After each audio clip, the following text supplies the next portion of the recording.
Agora que nós já entendemos o sistema de coordenadas, vamos começar a pensar no que a gente vai fazer com isso. E eu queria começar pensando assim uma curva. Uma curva como dada por uma equação, geralmente um lugar geométrico. Você pode definir, usar a noção de distância, por exemplo, para definir uma curva. A gente já viu retas e círculos, chegou em equações. A gente também pode pensar assim, por exemplo, coloca uma reta aqui, um ponto aqui, F, uma reta R, e diz assim, eu vou considerar os pontos P, tais que a distância de P a F seja igual à distância, vou notar assim, a distância de P a R. Quem já ouviu falar, é uma parábola. E antigamente em desenho geométrico a gente fazia assim, a gente pegava, traçava pegava uma certa distância, um certo tamanho aqui, traçava esse tamanho daqui L, aí fazia aqui um círculo de raio L também, e aí pegava esses dois pontos, então esse ponto aqui, essa distância aqui é L, essa distância aqui é L, mesma coisa de cá, e aí com uma série de paralelas de círculos você vai marcando pares de pontos e obtém essa curva. Mas nós podemos também pensar em termos de equação. Nós podemos botar um sistema de coordenadas, talvez da maneira que me ocorre assim, é colocar a reta R aqui mesmo no eixo do X, botar o ponto F aqui em algum lugar com coordenadas 0, A. E aí você pega um ponto x, y, diz, bom, esse ponto P, então PF vai ser essa distância aqui, né, x menos 0 ao quadrado, mais y menos a ao quadrado, raiz quadrada, a distância de P a R, bom, nesse caso aqui é y, mas se o cara estivesse do lado de cá seria menos y. Então eu vou, por precaução, botar módulo de y. E aí eu teria a equação módulo de y igual a raiz de x2 mais y menos a ao quadrado. Bom, posso elevar ao quadrado, y2 igual a x2 mais y menos a ao quadrado. Eu sei que se eu extrair a raiz quadrada de y2, eu volto para a módulo de y. Então, está tudo bem. Aí eu corto y ao quadrado aqui. Aqui eu tenho x2 mais y2 menos 2ay mais a2. Corto esse y2 com esse daqui. E fico com uma equação do segundo grau, mas assim, né? Quer dizer, menos 2ay, aliás, mais 2ay igual a x2 mais a2, posso até dividir por 2a, ficou com uma cara de função do segundo grau. Então, a gente pode lidar com esse lugar geométrico por meio de uma equação. E, bom, a gente pode brincar disso, de cada vez que a gente pensar um objeto geométrico, uma curva em particular, tentar encontrar equação ou equações que descrevam esse objeto. A gente também pode fazer, agora, isso daqui, digamos que a gente escreva assim, né?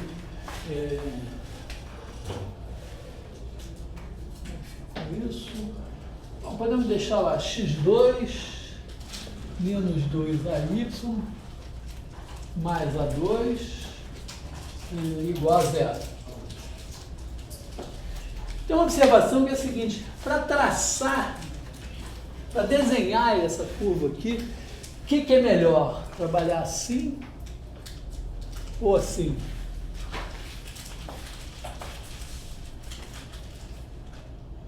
Vou fazer a pergunta mais... Imagina que não existe computador.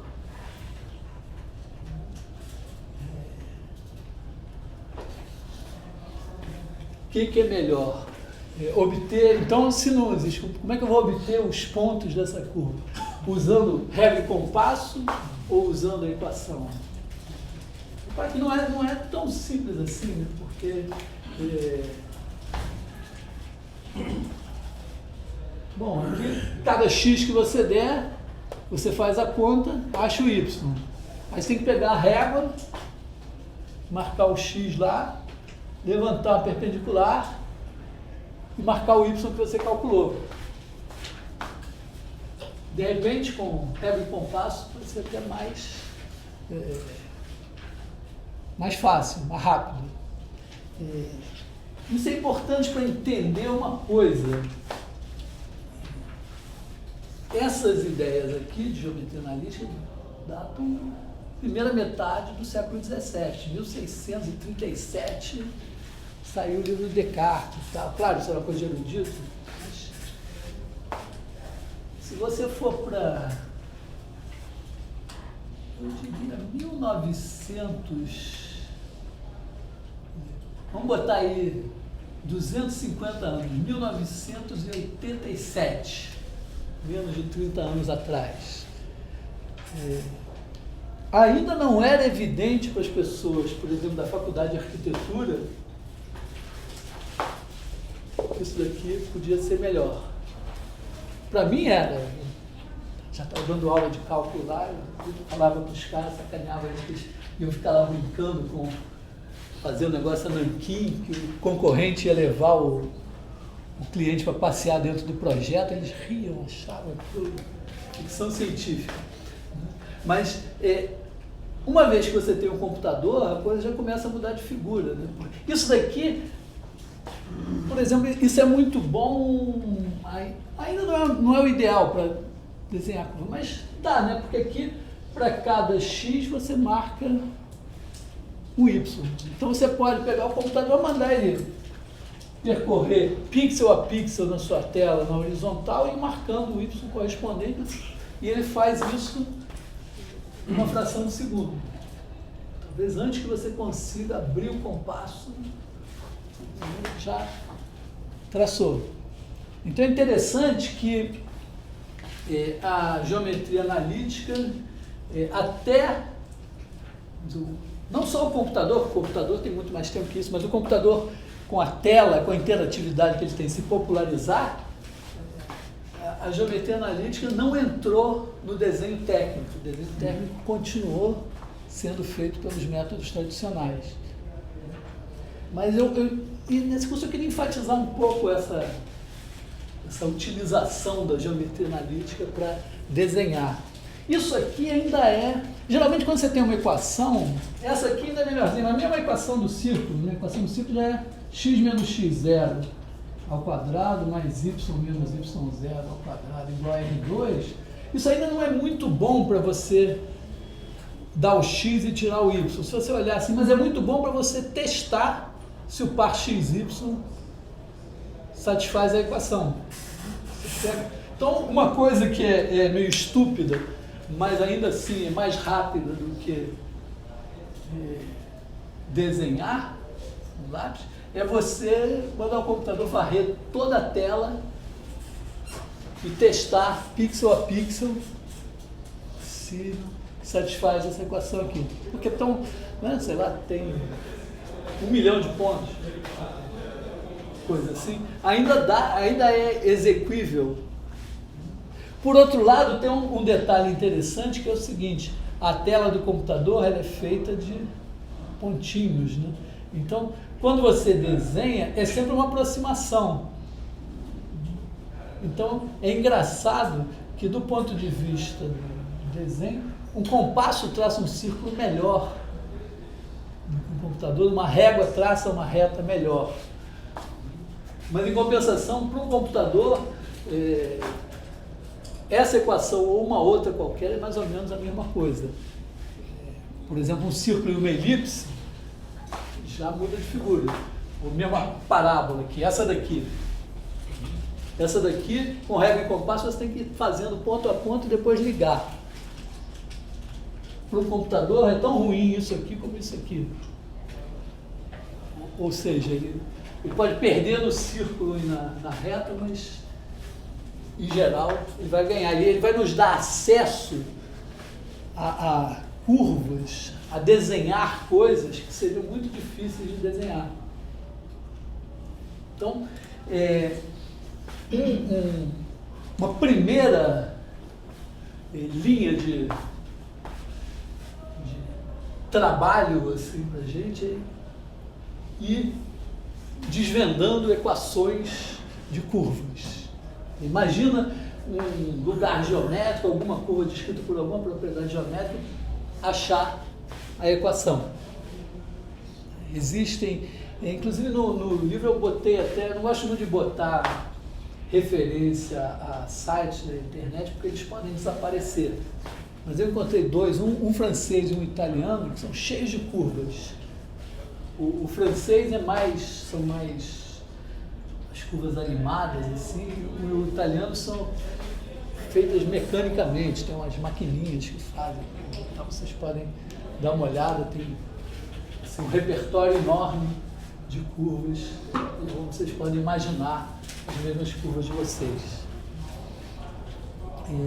Eu queria só chamar a atenção também para o seguinte fato: a gente pode inverter a situação.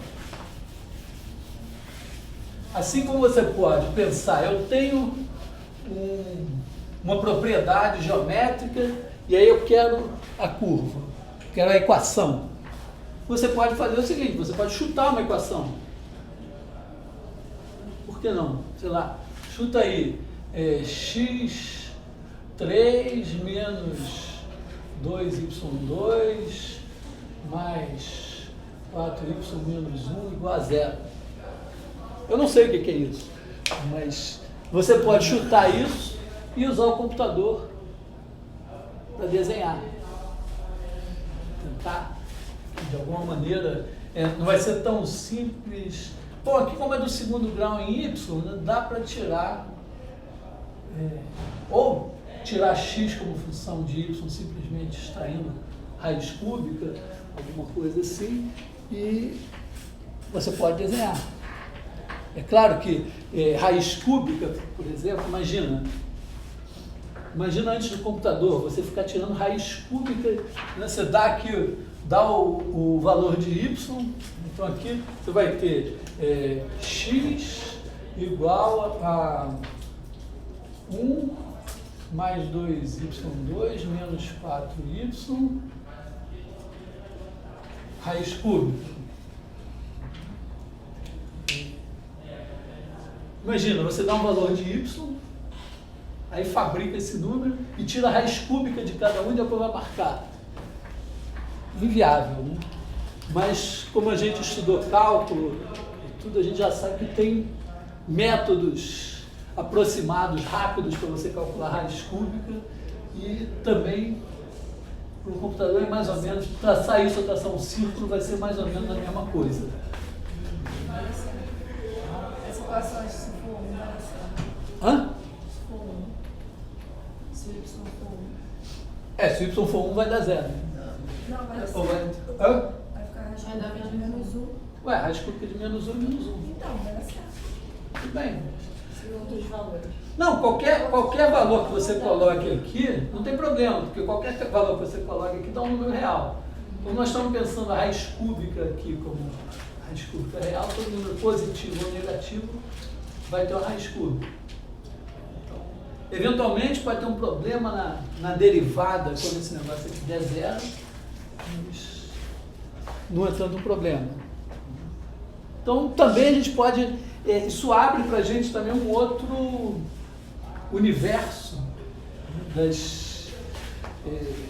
de curvas que vão ser dadas diretamente por equações e que a gente vai tentar entender geometricamente como elas funcionam.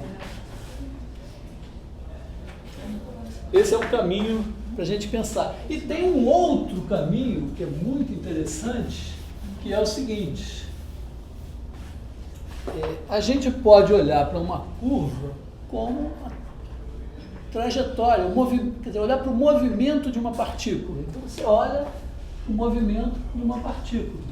E aí, simplesmente você pensa assim, tem um intervalo de tempo e, podemos pensar o I como sendo um intervalo AB, isso aqui corresponde ao tempo A, aqui corresponde ao tempo B, e em cada tempo T, você tem um ponto P de T. De uma maneira bastante natural de pensar uma curva. Se a gente colocar um sistema de coordenadas, imagina que a gente coloque um sistema de coordenadas, e aí, para cada instante T, o ponto P de T, eu vou prolongar um pouquinho isso aqui,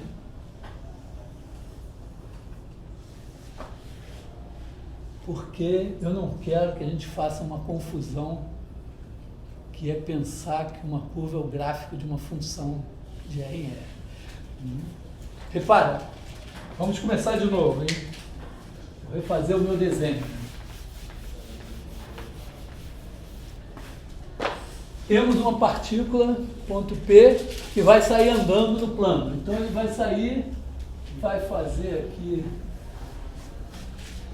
que ele quiser, e em cada instante T, ele vai estar na posição P de T. Até ocasionalmente, vai ter um instante T1, que ele vai estar aqui em P de T1, depois ele vai andar, e no instante T2, ele vai estar de novo no mesmo ponto. Não podemos proibir as partículas de fazer isso. Senão, imagina, iam ter talvez problemas se pensarmos os corpos como partículas, onde um passou, o outro não pode passar de novo, desde que passe em tempos diferentes. Então isso é permitido. Então agora a gente coloca um sistema de coordenadas e em cada instante T, esse cara tem suas coordenadas, x de t, y de t. Ou seja, a trajetória vai ser descrita por duas funções, uma é x, meu intervalo i em r, outra y, meu intervalo i em r, e o ponto P de t vai ser descrito por x de t, y de t. Tá? Importante que fique bem claro isso, que é uma função para uma coordenada, outra função para outra, elas são independentes.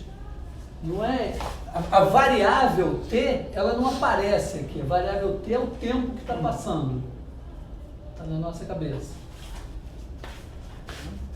E vamos dizer, se você pode programar o computador para fazer isso.